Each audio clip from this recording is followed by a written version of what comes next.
Welcome to the Slop Temple. We pray this video helps. You start by confirming prerequisites.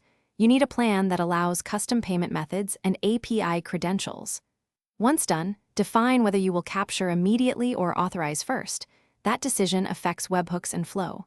Next, enable development store or private app access and create API keys with read/write because you'll use them to register the method.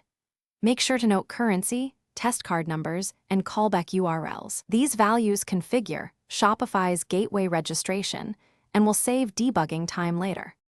Now you register the new payment provider through the admin API or by installing a payment app. This exposes the method in checkout. Then implement server-side endpoints, authorization, capture, void, and refund because Shopify routes actions to your API. Once implemented, wire webhook handlers for payment updates and reconcile with orders.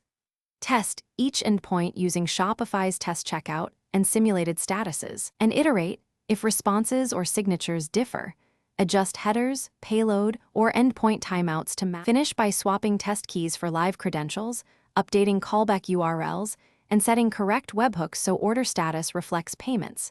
Make sure to implement idempotency and handle duplicate events, because retries happen. Validate signatures and timestamps on incoming webhooks to avoid rejected events.